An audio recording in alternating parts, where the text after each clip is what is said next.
Lemon Amiga presents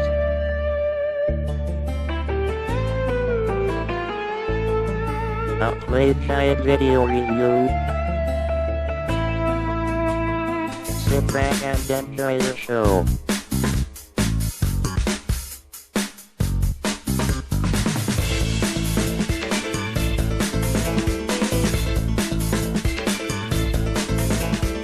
Hi, welcome to a very special edition of the Lemon Amiga's Game Guides and Reviews.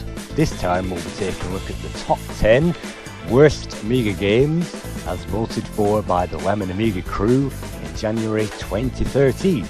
And to help me with this, as you watch plenty of other crap games on the Amiga, I've enrolled Matt Chatz, Matt Barton and Filmnstuff to co-host this edition, and hopefully we can get to the bottom of why these games are so bad.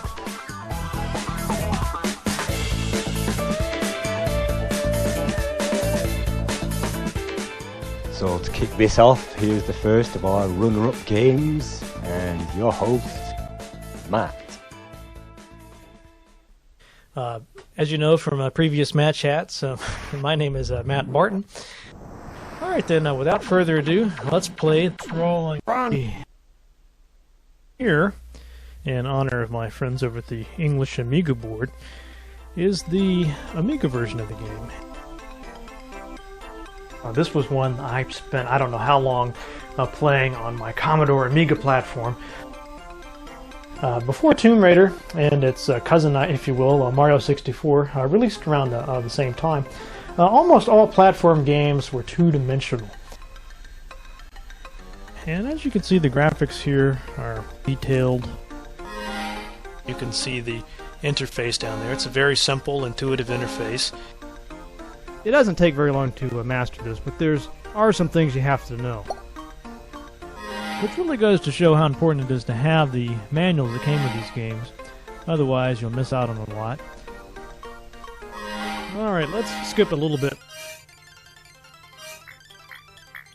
It's just really wonderfully wacky. I don't know any other game remotely like this. You know, it's kind of funny today. Probably these graphics are more cute than realistic. This was a time when developers didn't try to coddle gamers. It was sink or swim, fly, or hit the ground and go splat! Very difficult game.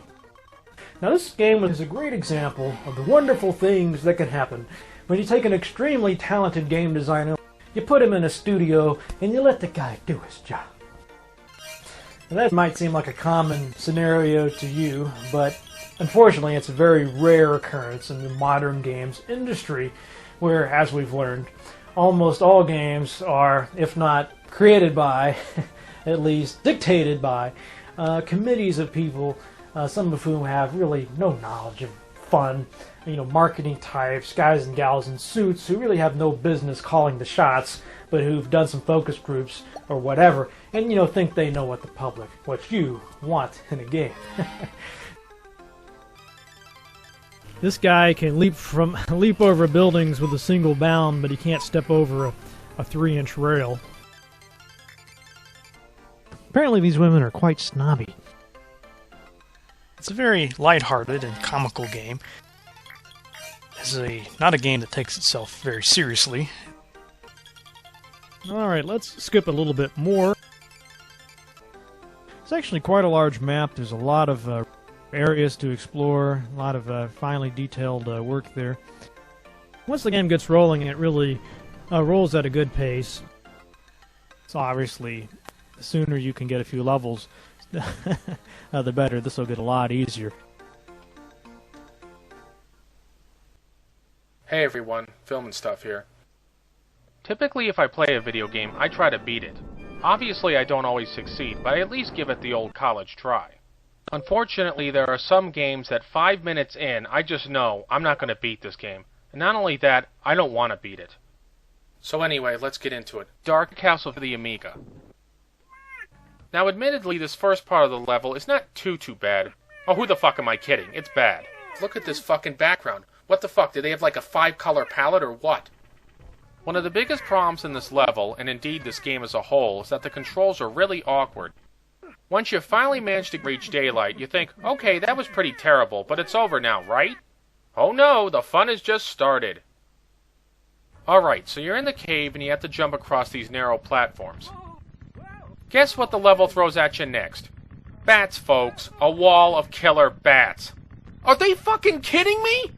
When I first saw this, I thought it was a fucking joke. I'm like, okay, of bats. Alright, yeah, sure, whatever. Where's the real threat? But nope, this is the real threat. If by some miracle you manage to get used to the controls, you can still fuck up by miscalculating jumps. Worse yet, if you're jumping over a pit and a bat column hits you, you'll fall straight down. Yeah, because in real life people always fall straight down and never move side to side. Another annoying thing occasionally occurs when you respawn after dying. Sometimes you'll come back and a bat column will immediately come right at you, giving you less than a second to get out of the way. Another problem with the jumping is that you can't turn back while you're in midair. So if you make a mistake, you can't compensate for it. Great control there, guys. Real intuitive. I can't tell you how many times this screwed me up, and it's so fucking annoying. Frankly, I'd rather have him fall off the fucking ledge. Oh god, it's such a pure exercise in frustration! Matt Barton, ready to embark on an incredible quest, but I seem to have fallen into the water. I've only been playing a few seconds and I have already met my untimely end. As this computer is a real pain in the butt to beat, especially when you're just starting out. Basically what you'll be doing is going around attacking random groups of monsters, trying not to die. That can be a bit of a pain. It takes a little while to get started here. It's a very difficult game. Some would say insanely difficult. Some might even say sadistic. As you'll see, it's quite a challenge just lasting beyond the first combat sequence. And that can be frustrating and not a lot of fun. Every time I look at these graphics, we might think these are primitive today, but I just love the bright colors. This is a pretty big swamp, and there's lots of random encounters or respawning monsters. Certain types of monsters you can run into and fight melee style, others must be fought from a distance or they'll do damage to you. As you see, I've already been attacked again, this time by 6 hobgoblins and 1 hobbit. I tried to run away, I couldn't, so now I have to attack these guys pretty much completely naked without any weapons or armor. This is definitely a tough game. This was back when games really didn't play around. If you didn't have the skill, you had to quit. And also with the genre, a platform game requires very precise jumping and speed and running and so on. As anybody knows who's ever been in a bad first-person shooter where you have to jump across platforms, it's very easy to fall down. Wow! This is not a hand-holding game, and it really shows just how the stark contrast can be between modern games and old-school classics like Mario and Sonic and Master Chief. Okay, I'm out of bullets here. I think I'm shit out of luck here. On to our next game. This is Desert Racing of Bardos, released in 2005. And you might remember this from our top 10 games you've never even heard about. As you can see, the game features ray-traced graphics and introduction sequences to present this game. Unfortunately for everyone concerned, the main game itself, even though the graphics, I have to say, look fine and fast enough, certainly smooth enough on the Amiga and the 060 Amiga, unfortunately the big part of the problem is the gameplay, and the gameplay really lets it down because desert racing is supposed to be fun. And the whole idea of the desert is it's supposed to be wide, open space, like the Paris-Dakar Rally, where cars can take any number of routes from A to B, and it certainly isn't a matter of winding your way through very narrow valleys, avoiding trees and rocks and all these bits of litter on the side of the track. And the controls are terrible, and the handling is terrible, although that can be tweaked. and you can press an F key to get rid of all these background scenery tasks, but the game is just no fun at all, even with these weapons power-ups and everything else. It's just no fun, no playability whatsoever.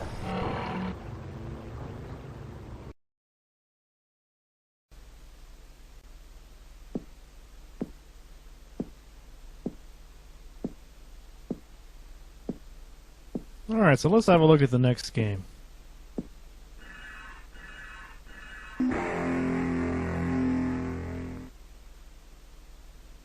Many people found this game extremely difficult, but there's really not a lot that you need to know in order to play this game, especially on the Amiga platform. I don't know what these guys were on when they made this.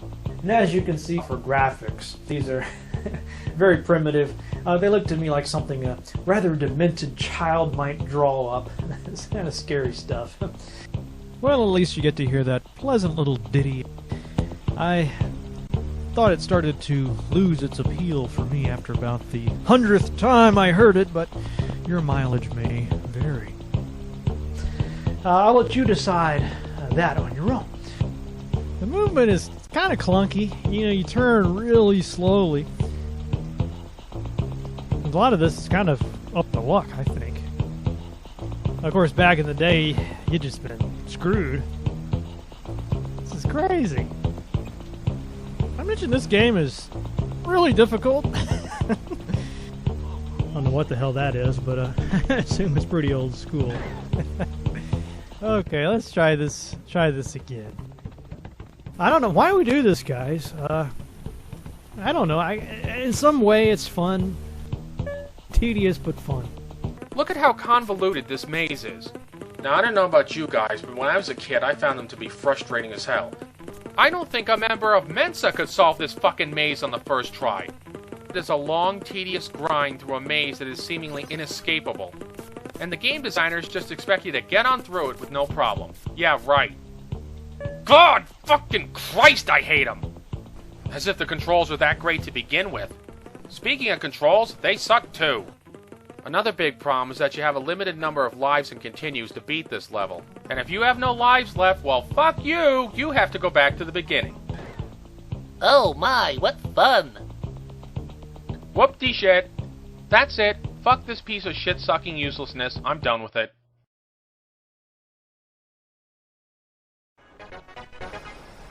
So let's take a look at Cisco Heat. This is a direct arcade conversion. It arrived in the arcades in 1990 and the Amiga got its own conversion in 1991.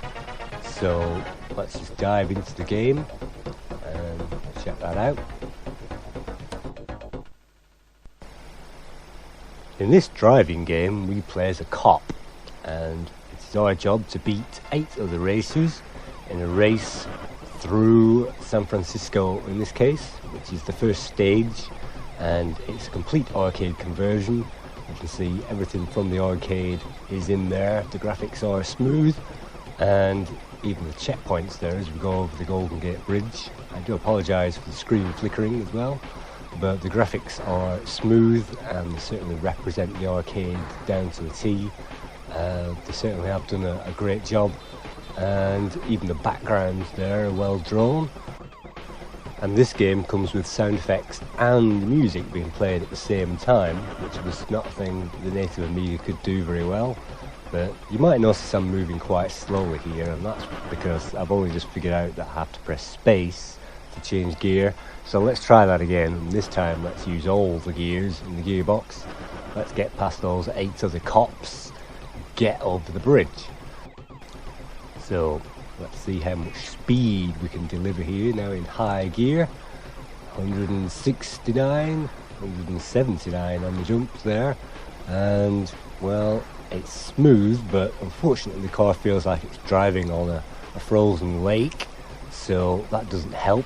The frame rate, the speed of the game, yep, they've certainly got speed out of this graphics engine enough to maintain the smoothness. There is drivability on offer, and the gimmick about this game is the game runs on a number of streets and there will be turns similar to Batman the movie, there will be turns in the road, like this one. Unfortunately, it's the turns which let it down. What is it with the controls and the handling on the turns of this game? Some people call that the one more turn phenomena. It's not an intuitive process, and it is another reason why this game is not very accessible to beginners. So there's always something to look forward to in this game. There's always that what's going to happen around the next corner. So there's always that sort of carrot on a stick just ahead, just around the corner. Those are real-time games. What that means is that you are constrained by the actual ticking of the clock. So you can slow things down, you might be able to speed things up, but time always moves continuously. So there's a lot of fine detail that gets lost in the real-time games where everything's always moving and harder to keep up with everything. You're in a vehicle in this game, after all. Even like this, it's pretty difficult. Just to give you an idea of some of the variety of locations in this game. Driving games are supposed to be difficult, but when the game plays unfairly, and it certainly doesn't give you enough time to get to the checkpoint, that kind of ruins it, in my view.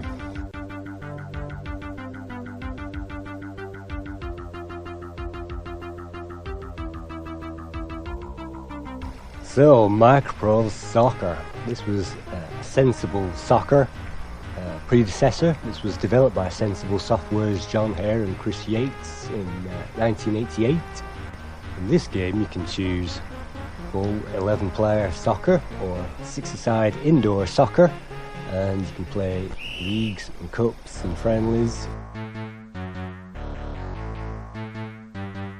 And I remember having this on the Commodore 64 version and loving it to bits. The handling, the controls, the graphics, the playability was there in spades, and I certainly enjoyed that. On the Amiga, well, unfortunately it doesn't live up to that title. Certainly they tried, and you can see the Sensible Soccer heritage there in these graphics. Well, what can you say about the graphics? They seem to be in proportion, but oddly out of proportion. Looking down on the players like this, it reminds me of the Evil Dead game on the Commodore 64 and the Back to the Future Part 2 game, the puzzle level where you had to direct guys around a building. The 3D is very odd, and the ball control, it's very easy to get the ball.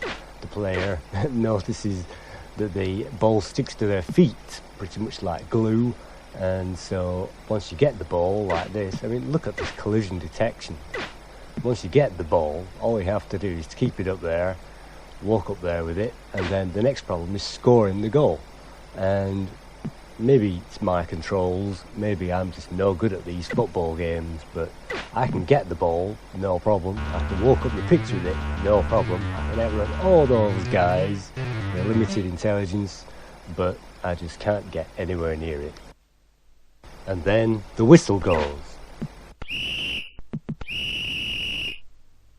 Yes, to add insult to that injury, there is no on-screen display, so you have no idea of the time or anything else which might be important. You get to see the scores when anybody scores, that's fair enough, but I mean, a time would be helpful. So on top of the music, there's the fact that you can't skip replays, and there's also the fact that the opponents can simply banana shots around the goalie and score goals very easily. Terrible game.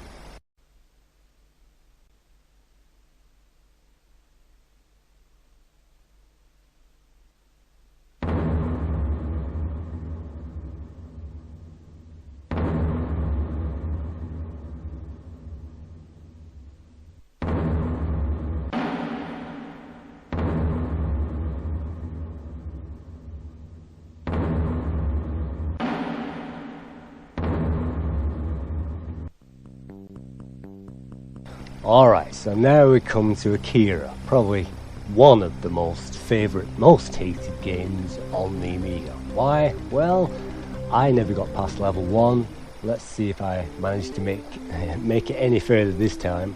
There are a number of bugs with this game, and it's just unplayable on many levels, as you are about to see. Now, the first thing to do is to get through this fire. You can speed up and slow down the bike, that's no problem, and it's obvious to go over the turbos to get over the ramp, but if you don't use the turbo, then you're going to die. There's just no two ways around that. Let's go all the way back to square one, because there are no checkpoints in this game. There is absolutely nothing except to go back to the start of the level and try and learn it again. But even on this first level, there are just so many things that can cause the player instant death. Now get this. That's right, folks. You can slowly drive into the fucking guy going 2 fucking miles an hour and still blow the motherfucker up. What, is this fucking made out of nitroglycerin? Am I suddenly playing the video game version of Clouseau's Wages of Fear? Speaking of excrement, by the way, here's the music.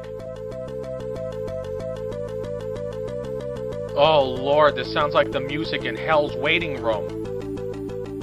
But get this.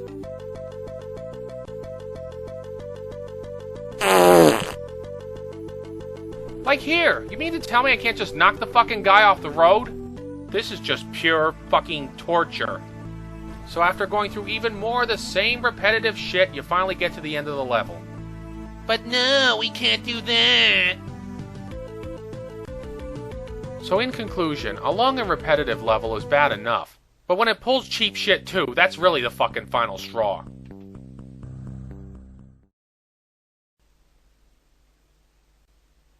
After Sensible Software's Microprose Soccer, which was the hit on the 64 and the flop on the Amiga, we get this.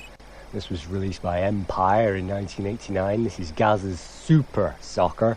I don't know quite where the super comes from. So let's break this game down and let's see if we can find out what's wrong with it. First of all, the graphics aren't so bad. You can see the crowd in the background are animated, which is a great feature I haven't actually seen on another football game on the Amiga. And you can see the barriers at the top have signs on there, and so there is shading in the goal mouth and stripes on the pitch, so you can see the players are well animated, not quite well animated enough to see their faces unfortunately, but the legs and the arms move about and everything else, and you can see the pitch moves depending on which side of the pitch you are on, which is supposed to make play easier. So nothing terribly wrong with the graphics. Unlike Sensible's Microprose Soccer, at least we do get the scores on the bottom of the screen and the time and player names and stats and things like that. As for the sound, well, there is no sound apart from the crowd and somebody saying have a shot. I think Paul Gascoigne has had too many of those shots, and so have the programmers of this game. But certainly the worst thing about this game is the controllability. First of all, controlling the player under the ball, really slow, and it's really easy to get the ball robbed. The triangle above the players' heads is supposed to show the one closest to the ball, but that can change at random, and sometimes you might find yourself running off the wrong end of the screen trying to change players quickly. So the kick of the ball veers at a very odd angle on the screen, and to do that you have to hold down the fire button and use the triangle in the centre of the screen to try and get an angle on the ball, which is very difficult, borderline impossible, as he's scoring a goal. And look at the intelligence of the AI. The players literally running away from the ball. I mean, you know, what is this? Oh, well, we've made it, and you know the score. This is Rise of the Robots, probably the most talked about, lamented, dire game on the Amiga. Let's just watch the intro.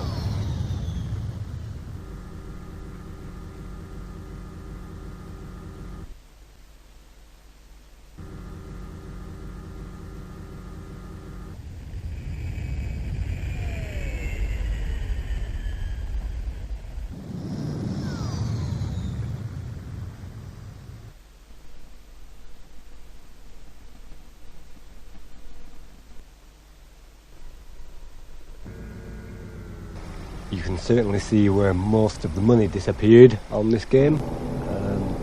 Yes, these screens are well done and smooth and animated, but great intro screens do not make a great game. Rise of the Robots was developed in 1993 and continued through 94, eventually being reviewed in April 1995, and it appeared on the console as well, and it had full FMV intro sequences and animations between the scenes. You can see the ray trace graphics there on the intro. You can certainly customize the intro on and off if you like, and you can change the game to your heart's content. But let's just skip past this and enter the one-player mode experience and select training. And the training is the interesting opportunity in this game because you can select any of the players available, and so let's skip through those various droids, but this grabber seems to be a good compromise. So this is me, and you get the full stats on whatever that is.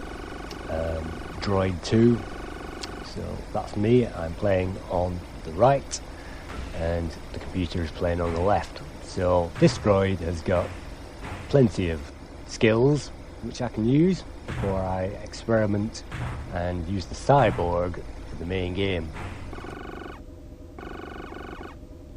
I think this greatly increases the replay value since you can play the game through with different combinations, and they're always slightly different.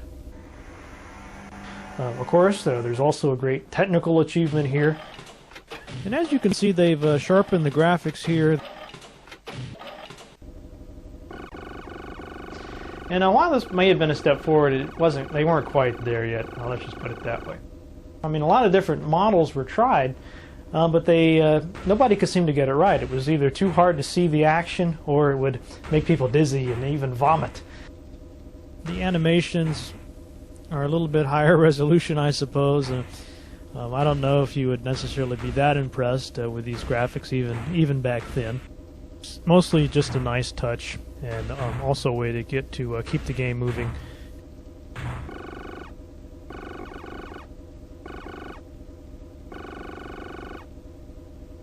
Obviously, if your opponent is faster than you, you'll have a really tough time. One of the major things about this game is speed.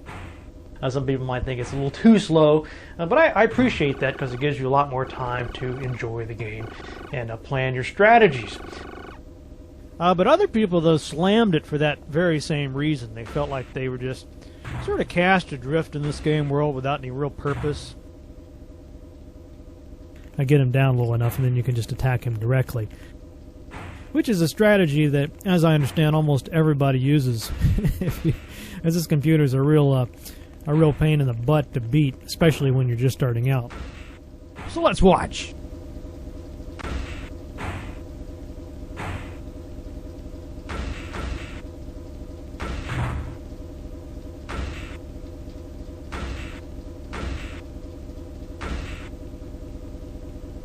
I think they lost a great opportunity. The Atari ST and the Amiga had great music capabilities. You'd think they would have worked that into the gameplay somehow, but alas.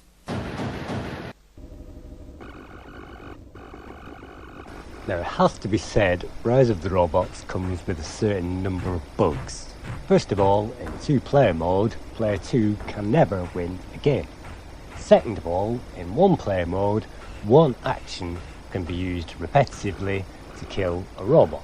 Doesn't matter which action it is, punch, in this case kick, or lower kick, or high kick, and he will either avoid that or get killed. So one action repeatedly, doesn't matter which one it is, and he's dead. I mean, you know, what is this shit? I mean, you know, too high a price point, too bad sound, way too bad playability, too many discs, too slow to load and swap those discs around. It had compatibility issues. In short, it was a big flop. It didn't sell very well at all. And if you've never played this before, then I'm actually kind of I envy you.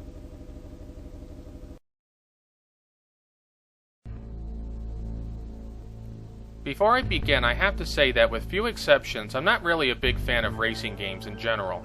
Having said that, Days of Thunder is so bad that it makes me never want to play any racing game ever again. So anyway, let's get into it. Days of Thunder for the Amiga. Have you ever played a video game where you know 30 seconds into it that it's going to be a disaster?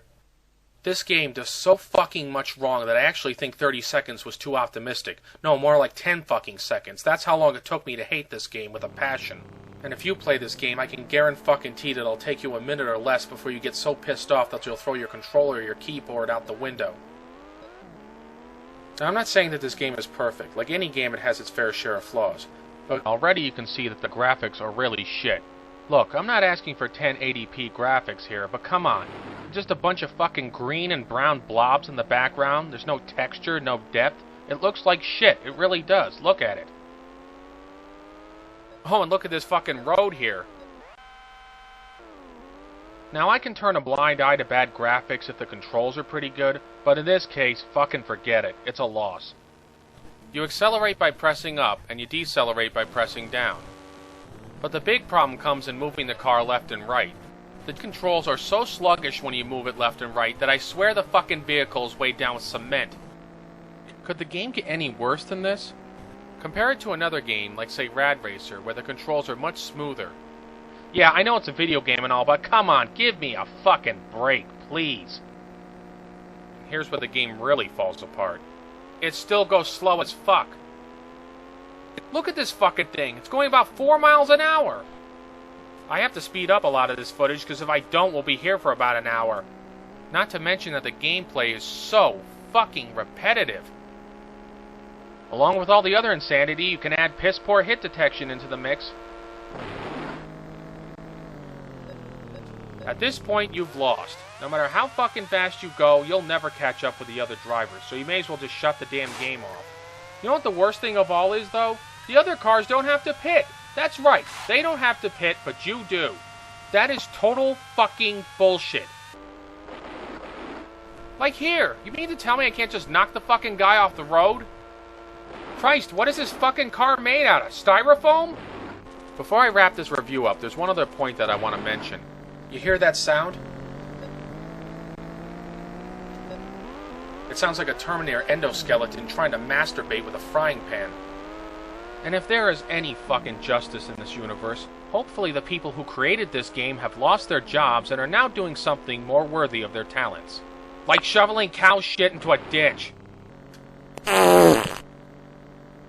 So in conclusion, this game is an irredeemable piece of fucking garbage that you should avoid at all costs. Then again, maybe I should just shut the hell up and be grateful that the damn thing's over. As far as this game's graphics are concerned, I have to say that this opening is really well done. I'll just let it play quickly so you see what I mean. US Gold present from Sega.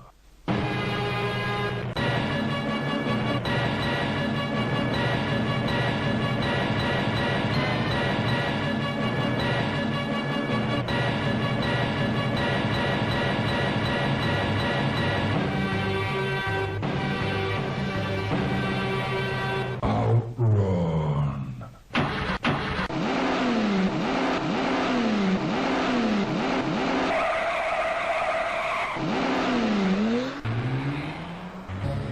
If the rest of the game's graphics had looked anywhere near this good, then they really would have had something.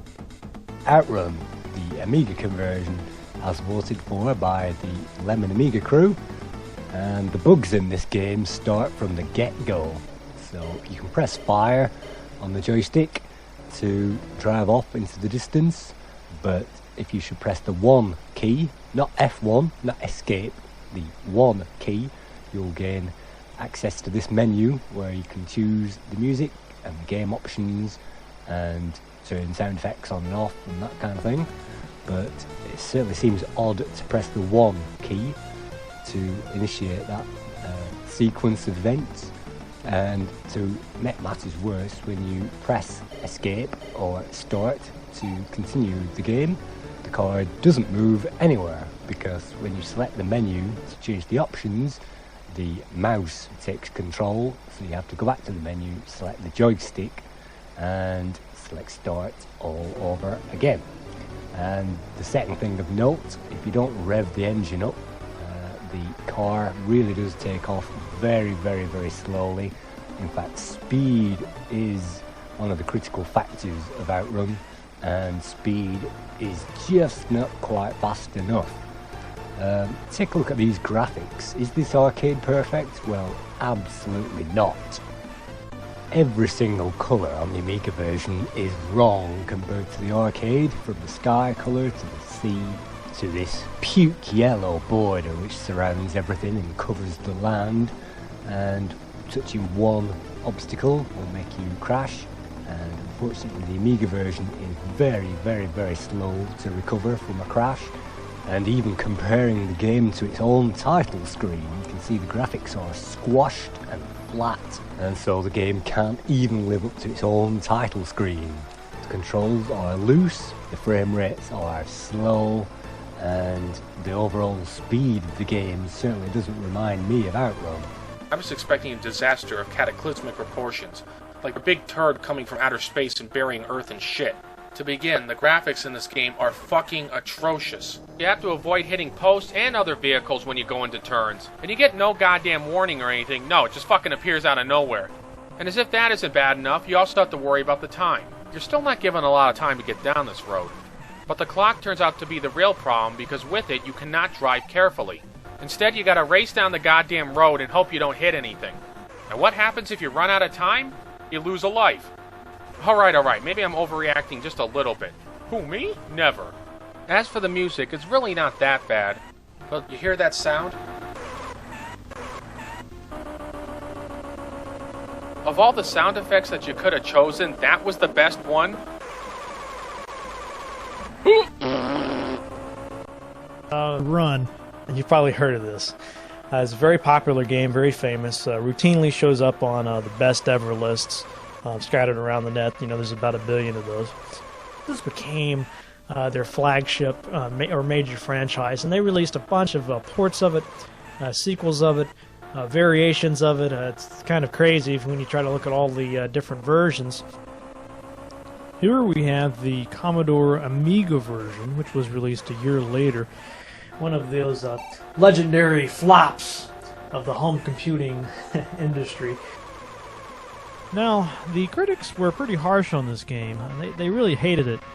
They preferred it was an arcade original version of the game, warts and all. And as you can tell, there's been no substantial improvements in graphics or anything like that.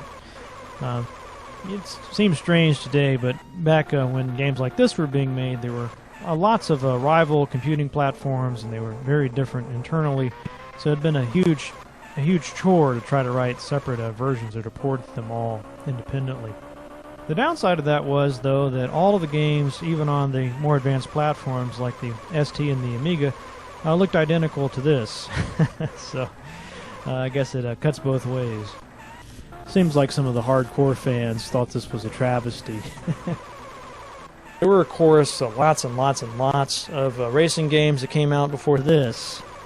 Probably the most important one to the genre was a 1982 game called Pole Position. It was an arcade smash hit by Namco. It was manufactured in the U.S. by Atari in 1982. Pole Position was considered groundbreaking, as very realistic physics for the time. People were blown away by the graphics. This was a really incredible game. It showed the potential of the medium. But in a year later, Bally Midway releases a game called Spy Hunter. And what's interesting about Spy Hunter is it's a departure away from realism. Probably more direct influence may be a 1986 game called Buggy Boy, or sometimes called Speed Buggy. This was a game that was not so popular in the arcades, as far as I know, but it was more popular in home conversions for the Atari and Amiga.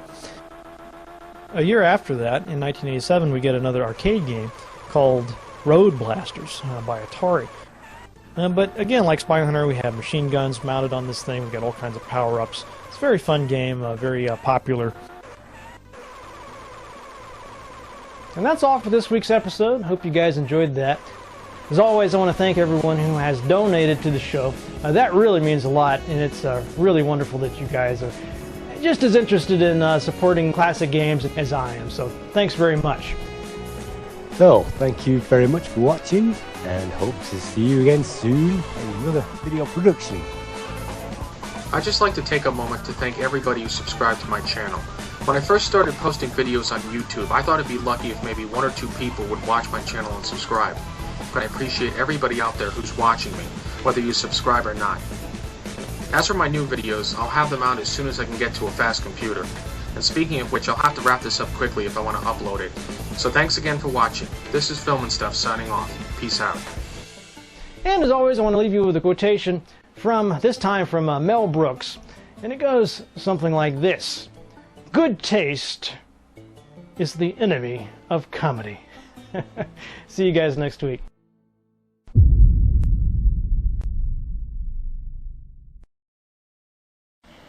You should have come out when I told you to, Rico.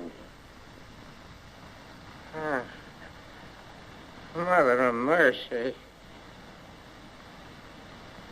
Is this the end of Rico?